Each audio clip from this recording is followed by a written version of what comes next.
Hi, this is Professor Merrill Lichty. In this video, we're going to look at hypothesis testing, in particular the Z and the T tests. We're also going to look at the relationship between hypothesis testing and confidence intervals. Here's the first example. Credit card purchases bigger than $50 must be authorized by Visa before merchants will accept the charge. And this is not current, but it used to be the case where it would take 45 seconds on average to do this. Now, again, this is an old example, but it's still a good one. So somebody hired a new engineer, and the engineer has proposed a new format to reduce this time. And it's not free to switch the process, and so Visa wants to be able to determine if this new process really is shorter, and it has to be less than 40 seconds in order to justify switching. To determine if the new process is faster in less than 40 seconds, a hypothesis test is going to be used, which means the data will be collected, and if the data supports the alternative hypothesis that the processing time is less than 40 seconds, then the null hypothesis will be rejected and the new process will be implemented. So here's the specific setup.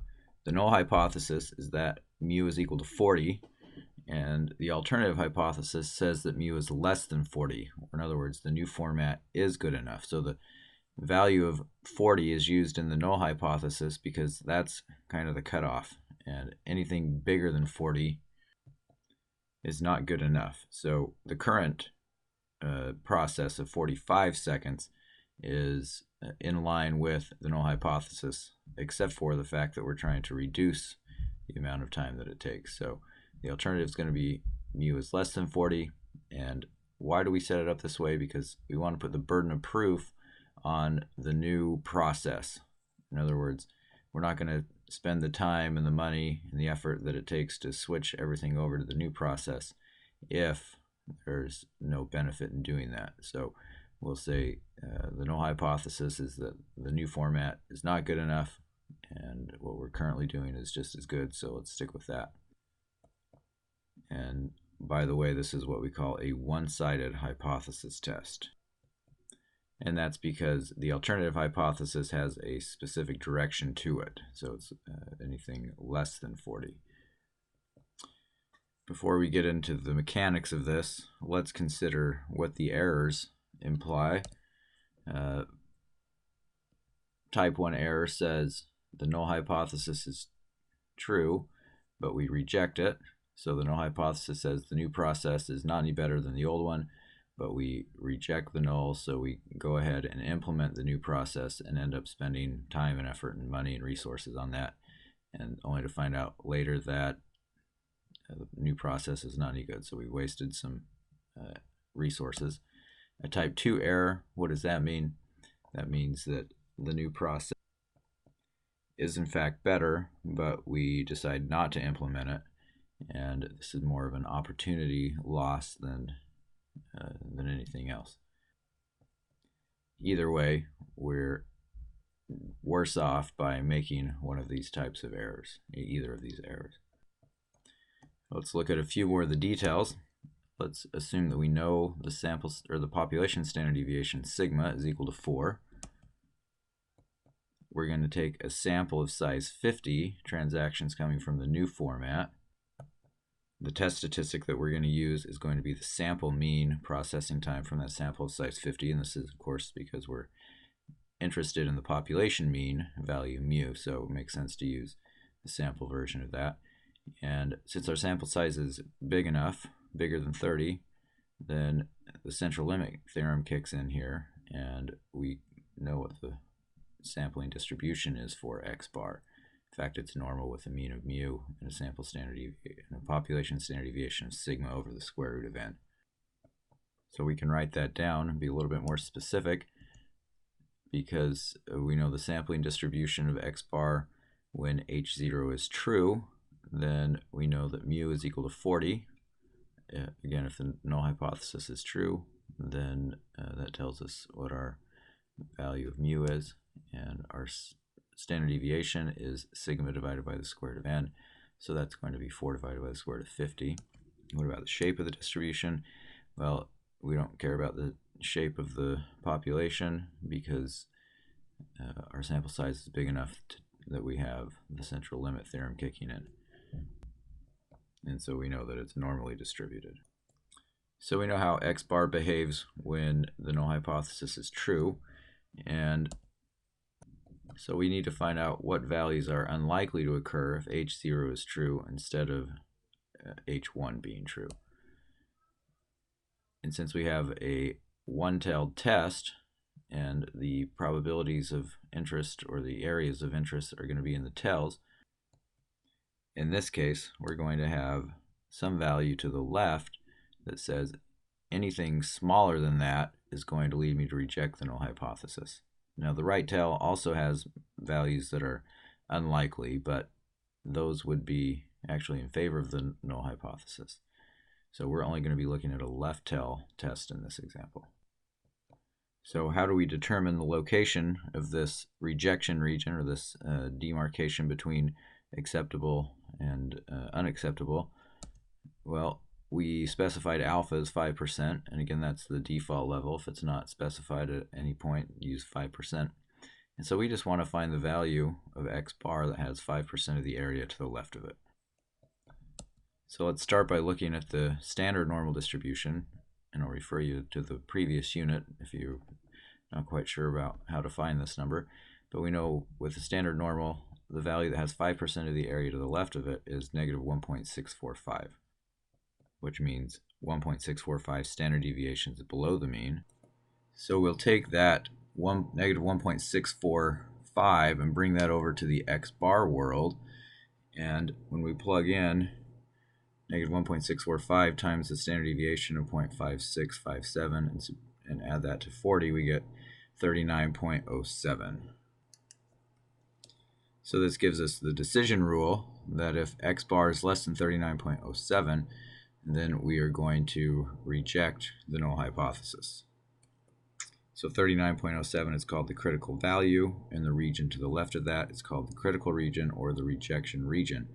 And when we reject the null hypothesis, what we're doing is we're saying that the difference between 40 and what we observed is not due just to randomness, but it's due to the fact that the null hypothesis is probably not true and the alternative is true. That's our decision anyway. Now we converted here back to the x bar scale, but we could have stayed on the z scale. We found out that 39.07 has 5% of the area to the left of it, and we already knew that on the z scale, negative 1.645 has 5% of the area to the left of it. So if we wanted to go to the z scale, all we'd have to do is take our x bar, subtract 40 divided by the standard deviation, and if that's less than negative 1.645, then we would be in the rejection region. So let's suppose that we actually observe x bar is equal to 38.45. So what is the conclusion of the test then? Well, at this point we've done all the hard work. All we have to do is make a couple comparisons, or one comparison if we like. In the x bar world, we know that anything less than 39.07 is going to lead us to reject h0, and 38.45 is in the critical region. If we wanted to use the z value, or the z world, we could convert 38.45 to standard to the z scale by subtracting 40 and dividing by 0.5657. That gives us negative 2.74 standard deviation. So either way we get the same picture, just the scales are different. The conclusion though for both of those is to reject h0, and putting that into words that we could tell our boss at work, the new process does in fact reduce the mean processing time to below 40 seconds. So everyone should be happy about that, because we found a way to make our consumers more happy and not have to stand around waiting as long to get their purchases processed. So let's review what we've done so far with the z-test. We have a z random variable, which can be found by taking x bar minus mu 0, the hypothesized value under the null hypothesis, divided by sigma over the square root of n. And we just performed a one-tailed test that says we have just a single rejection region or critical region and a single critical value, as opposed to what we did in the previous example when we flipped a coin, where we had a two-tailed test. So it's entirely possible to have one-tailed tests for proportions and two-tailed tests for means. Okay, let's look at a different type of distribution. Let's look at a t-distribution and the process for performing a hypothesis test using that as opposed to what we just did with the normal distribution. So here's an example where boxes of granola, Quaker granola, are filled by a machine, and on average they're supposed to have 24 ounces of cereal in each box. So the box says on the side 24 ounces, and when the machine is in control, then on average that's what's being delivered. Now there's not going to be exactly 24 ounces in any of the boxes, but when the machine's in control, we could say that there's a statistical value or a significance level that agrees with the 24 ounces. And so this machine is monitored. If too much cereal is put into the box, then the company is wasting money. They're giving away what people are not paying for, and that's a problem. If not enough cereal is put in the box, then that's also a problem because the consumer is then being cheated, and there can be class action lawsuits and that sort of thing. So we also assume that the weights are normally distributed and that we take a sample of size 22 boxes at random. And we want to know, is at the 1% level of significance, is the machine in control, or in other words, should it be adjusted or not? How does this Quaker granola problem differ from the one that we just looked at with the Visa? Well, first of all, this is a two-sided or a two-tailed hypothesis test. In this question, we're concerned when the mean is not equal to 24, and previously we just said if the process time is less than 40, then we're interested in that. So this is going to be two-tailed. And then more importantly, probably at this point, is that the standard deviation sigma is unknown, and that means we have to estimate it with the sample standard deviation S. And that also means that we're going to use a t-distribution instead of a normal distribution. So here's our setup. The null hypothesis says that the process is okay, that the mean is 24, and the alternative says that that's not the case. So in other words, the null hypothesis is that the machine is in control. The alternative is that it's out of control. And you might think about this in terms of the process, what happens if the machine goes out of control. Then you have to stop the process, figure out what's wrong with the machine, recalibrate, maybe fix some things, and do that sort of thing. So that generally takes time, and time is money when you're processing granola. So this puts the burden of proof on the sample data to convince us that there is a problem with the process. Otherwise, we're going to assume that we have the green light. The test statistic that we use is this one, x bar divided minus mu 0 divided by s over the square root of n. Why do we use that? Because we don't know what sigma is, so we have to use s to estimate it, and that introduces a little bit more variability. And the t-distribution is what we use then because that has fatter tails than the normal distribution. In this case, we're going to use 21 degrees of freedom, which is n minus 1. As we saw in the Visa example, we reject in the area of the tail tells us whether to reject or not. And in this case, we have alpha is 1% or 0.01. And that's going to put 0.5% in each of the tails. So when we have a t-distribution on 21 degrees of freedom, the critical values, notice there's two critical values this time, are going to be negative 2.831 and 2.831. And that's, again, not in the x bar world, but in the t world. So we can write down our decision rule, which says reject H0 if our test statistic is bigger than 2.831 or less than negative 2.831. Both of those scenarios are in favor, or evidence in favor of the alternative hypothesis. Okay, so we've got our data, and you can go back and look at it and plug it into your calculator or Excel or Minitab, and you'll see that the sample mean is 24.268 and the sample standard deviation is 0.563. So we're going to plug that in to the formula to get our test statistic, which is going to be subtract the mean of 24 if the null hypothesis is true, divided by s over the square root of n, and that gives us 2.233 standard deviations above the mean. And so does that fall in the rejection region? The answer is no. That's clearly in the non-rejection region. So we're not going to reject. In other words, we have no evidence to support the claim that the process is out of control, and so that makes everybody happy because we don't have to shut things down and try and figure out what's going on. Just keep making our granola. So let's look at what a type 1 error is in this situation. And again, based on the alpha level, that's going to tell us what we're comfortable with. So usually that's something that's specified by management or whoever it is that's running this process.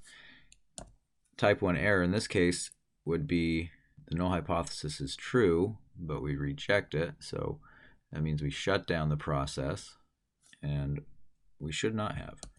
And so we shut it down. We call the guys to come in and fix it, and that makes management unhappy when the guys who come in to fix it say there's nothing wrong with it. You shut it down erroneously. And so it's for that reason that we generally like to keep alpha to be small. So this process is actually pretty involved, and if we think about it in terms of 6 steps, the first step is going to be identifying the null and alternative hypotheses.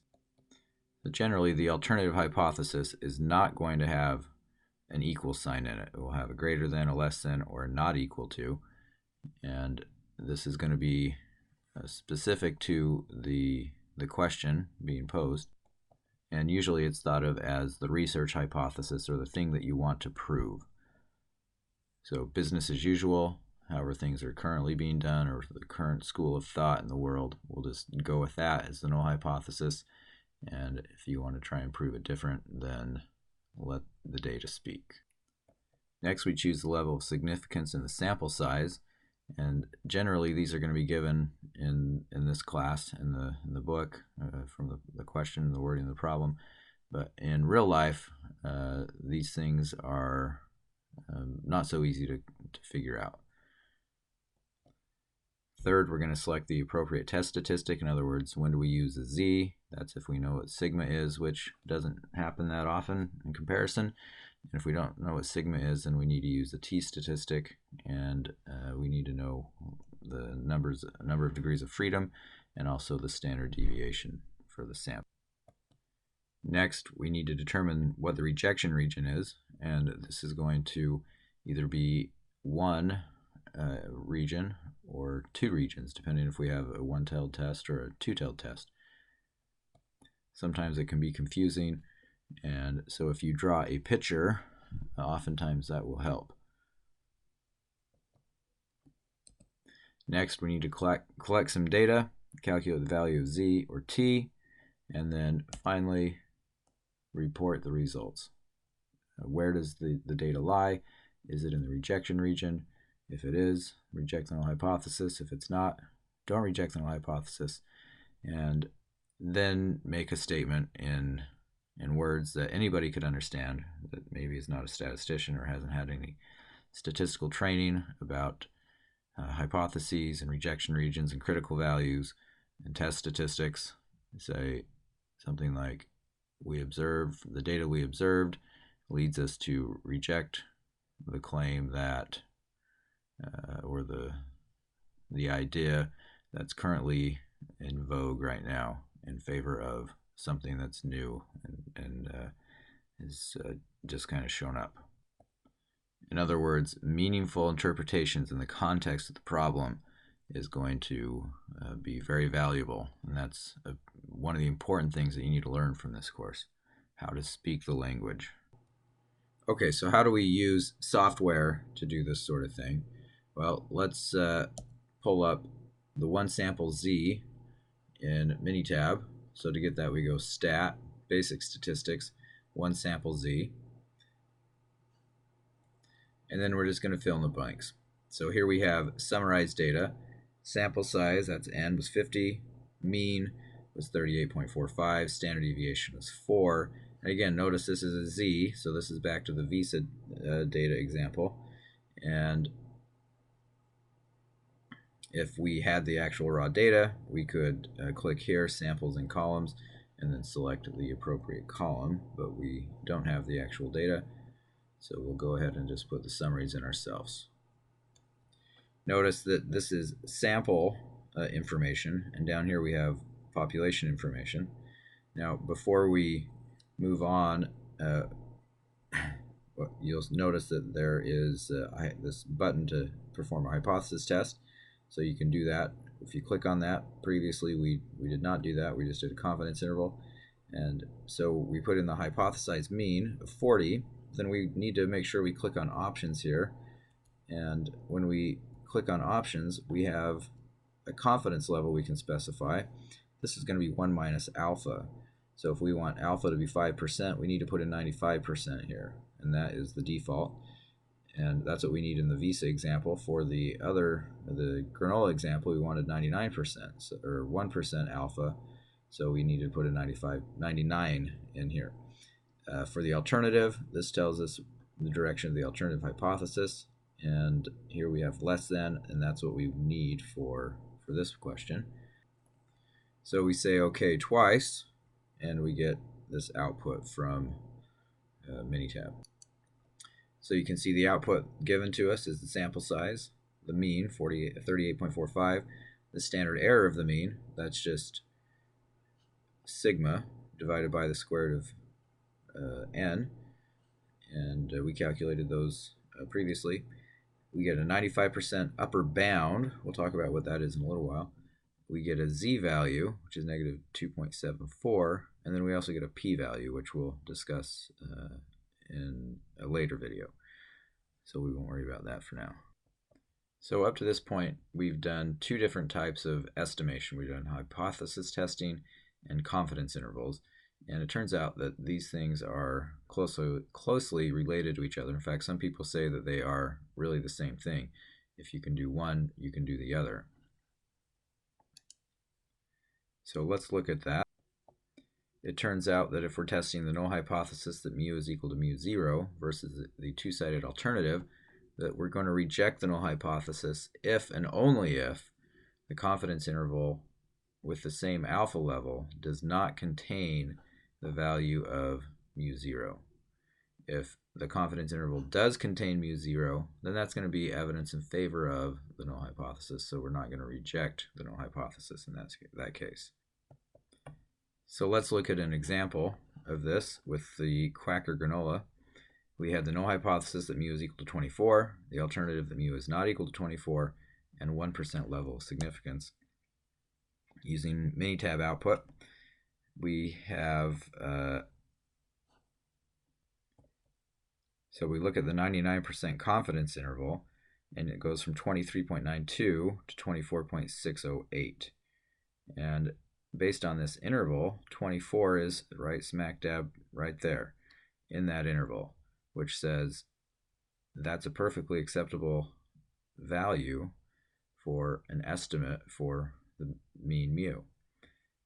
And if you remember, we did not reject the null hypothesis at the alpha equals 1% level because our test statistic turned out to be 2.24, and that was clearly in the non-rejection region. So we say the 99% interval contains the null value, 24 ounces, so we do not reject H0, which is exactly the same thing that we obtained using the hypothesis testing critical value approach. Okay, what about if we have a one-tailed test, like the Visa example, where we said alpha is 5% and the alternative hypothesis is that mu is less than 40. Well, here's the 95% upper bound, which is basically a one-side confidence interval. And what this is saying is we're 95% confident that the mean value is less than 39.38. And 40 is not less than 39.38. So that tells us that we should reject the null hypothesis that mu is equal to 40. And this is the same conclusion that we obtained using the critical value approach again.